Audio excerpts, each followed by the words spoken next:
So the University of Akron instituted the Honorary Alumni Award in 1971. It's the highest honor that can be bestowed upon a friend of the university by the Alumni Association. This award is bestowed upon individuals who have not earned a degree at the university, but who have served their national, state, and local communities with distinction. And Helen, we can say that that's very true. She's done all of those, and we're delighted to have her here today. And at this time, it is our pleasure to bestow the Honorary Alumni Award upon a longtime friend of the University of Akron. Can you stay with me? Sure. Sure. I'm happy to.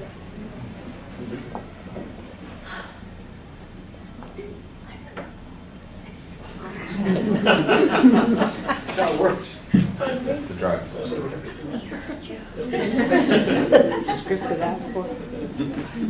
Oh, I know. I do want to say it's an honor for me to be here tonight, and especially to have all my friends here with me. As Christine said, I grew up in Kenmore. I have to say first, Jim DeFore called me on August the 15th of this year, and he said, "Can I come over today, Helen?" I said, "What do you want?" And he said, "I just want to talk to you for a little while." So he came over and talked to me about this award, and I cried. And he said, "If you cry, I'm going to cry." And I said, "I don't deserve it." I said, "Bob, if anybody would, should have had it." Anyhow, we put it up and put it up and put it up, and finally we decided on this date. I'm glad you, my friends, are all here tonight, but I would like to tell you a little bit about myself. I grew up very, very poor. There never was a book in the house, a storybook, a newspaper, anything. The only thing to read was a doctor book. Now today it seemed like it was that big, it probably was that tall. And my sisters and I would sit there and look at the storybook. So when it was time to go to school, I was ready to go. And I went to Catholic school, and I was eager to learn everything I could learn, and I really did. I wanted to be the best in everything I could do, and I did. And the nuns pushed me ahead 3 grades, so I did 8 grades in 5 years. And I went to high school, and I did the same thing in high school. And I decided there I'd do the same thing. And I did. And I ended up being valedictorian of my class. And at the same time, I was awarded 10 scholarships, one of which was the University of Akron. Oh, I was 14. I graduated. That's pretty young. 14 when I graduated. And I only had one teacher in all those 4 years that didn't give, they graded my numbers and that didn't give me 100. And I walked in one day, I worked in the office, and she said, "Why are you late?" And I said, "I was late working in the office." She said, "Well, I'm going to teach you to be on time." She gave me a 97, and that's the only thing below 100 I had in my report card. So I did walk down the aisle at the Armory, and I was the valedictorian. But when it came to the scholarships, my father said, "I didn't go to college, you're not going to go to college," and my mother had died by that time. And so I started to work right away. And working, oh, you're here. I'm sorry, I'm nervous. I've enjoyed my life. Mark said I can't tell you, but I'm going to tell you. Can I? Tell me where we go. now you're building up expectations. In my life, I've always been associated with the University of Akron. From the time I started to date Nick until he passed away. And he dated him for 2 years, and when we were married, he died within 1 year, 5 months of which he was at the Cleveland Clinic. After that... What did he do at the university? Oh, he was a golf coach. Right. I'm talking to him. And 5 years later, I met Bob. And the nice thing about that was, we announced the day we were going to be married in the room right out here in the Martin House. It was the University Club then, and named our wedding day. But I have to tell you about the 4 things, Anna. Sure. In my life, I've had 4 things that are very, very, very important to me. When Nick was really quite ill, he said, I will never go in an ambulance unless I go to die. And he became very ill one Sunday, and I ran from our house up to the falls to call the doctor at the clinic to get him up there. And when I came back, he said, Helen, he said, you're the best thing that ever happened to my life. Which was important to me. The next time was when Bob and I were getting married. We were married in front of the altar at St. Bernard's. And whether he was late for the wedding or I was, I can't remember. And we couldn't go inside the altar, so we were outside. And as we walked down the aisle, I got down there, he leaned over and he said, I love you. The 3rd thing was when Mark was born. And the doctor said, look what I got for you. And I looked at the doctor and I said, are you sure he's mine? That's the honest little baby I've ever seen. And he said, he's yours, Helen. He held up this little hem-stitched handkerchief with a little hole in the middle, and he said, I'm going to do a circumcision on him right away, you know.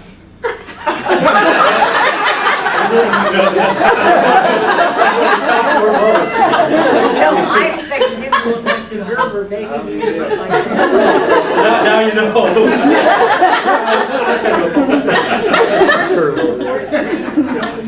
Who did it is the day that Bob died. I went up to get my paper in the morning. There was one white rose. Had there been 14 dozen roses, it wouldn't have been as much to me as that one white rose, and I will never, never, never forget that. I can't forget my friends. I would have to say that I have learned from you how to live. I have learned with you how to laugh. I have friends that I met on the telephone. I've never met, but we're still friends, and I talk to them every day. My doctor over here, I call him at 7 in the morning, even though he's not there until 9, but he's always there. Don't laugh, Anna. I do appreciate this. I really, really do. I really loved teaching when I was at Churchville School. And perhaps had I had the opportunity to take advantage of the scholarship, I might have been a teacher. I don't know. But I am happy for the way I lived. I'm happy I was poor. I'm happy I married Nick. I'm happy I married Bob. And I'm grateful for all my friends who all hold a very, very, very, and you'll never know, special place in my heart. And a friend isn't always something that they have to be there every day. I can call somebody and they're willing to talk to me, even though they probably don't want to.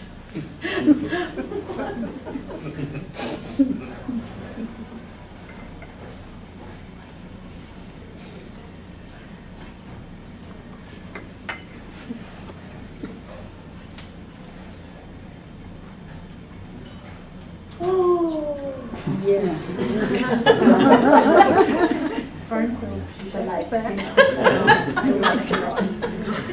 Nice. My helper here. Probably the 5th most important thing in my life probably would be this award, which I never expected. I really, really, really didn't. If they had said it was for Bob, I would have said with all my heart, you know. But most of all, I have to thank Christine, the Alumni Association, Tim DeFore, who's been an angel. He really has. We talk a lot, we laugh a lot. I always tell him when I call the girls and they say he's not there, I said, no, he's under his desk hiding. He didn't want to talk to me. I do like to talk. And when I said to Tim, I said, how long can I talk? He said, you can talk as long as you want. I said, excuse my language, I said, hell, Tim, I said, if I talk as much as I want, they'll all be asleep before we go home tonight. But he has been very, very, very kind to me, and we work together on these scholarships. The students have loved him, and the people that I might have picked have turned out to be best. The ones that they pick at the university are very, very good. I'm very pleased with the university. I'm sorry I didn't get to go there. Had I gone, I would have been the first one in my family to go to college. But other than that, pardon me. Oh, okay. Mark said to me, you don't have to say anything else, all you have to do is say goodnight. But I really, really, you will never know what particular place each one holds in my life. And I really, the other person I really want to thank would be John LaParty. And as he said, we met at Bill Considine's house. And a very nice gentleman. He was a good friend of mine from National City Bank, and so I was very pleased to see the university. But the University Club has changed. I can remember when Bob and I used to come down, and all the young people came. I can't remember the steps being out there. I would have said it was a white building sitting way back. But I do have an excellent memory, and I'll never, never, never forget. Even when I die, I always say to my doctor, I've been in love with love since I've been a little girl. I want to live forever, but I know I can. And I said to him one day, I said, you know, I said, Dr. Pratt, I pray to God all the time, but I said, he doesn't hear me. I said, but when I lose something, being Catholic, I pray to St. Anthony. And I can pray to St. Anthony and I go put my hand on it. And I said, but God doesn't answer. And he said, yes, he does, Helen. He said, he's got 3 answers for you. Yes, no, and wait. And he said, more often than not, it's wait. And I'm sure that's true. But he always tells me,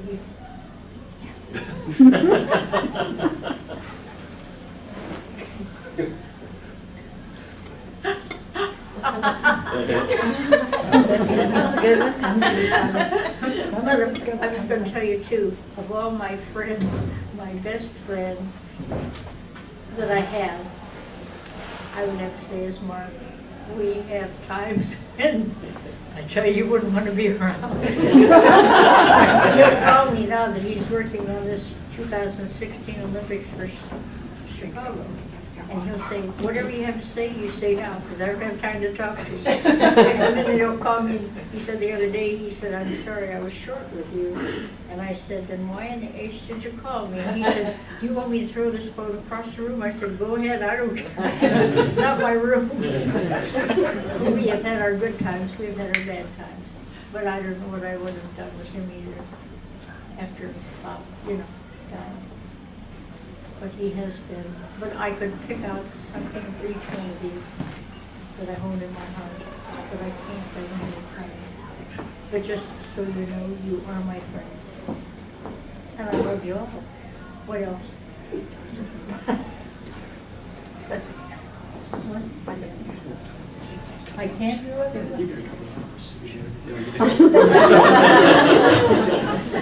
You're bad.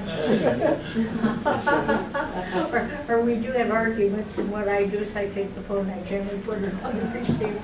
I told him when he was growing up, I said, if I only ever teach you 2 things in your whole life, I want you to learn to say, I'm sorry and I love you. And honest to God, he does call almost every night. It could be 2 o'clock in the morning. But he always calls and says, I love you, Mom. You know. So when I die, he'll miss me. Where he's going? Bob used to say that. Bob used to say that. I said, Bob, one of these days I'm not going to be here, Bob. He'd say, where do you think we'll be going, Helen? Or his other favorite was, Helen, you remember one thing. I'm not always right, but I'm never wrong. All right. Thank you very much. I appreciate John.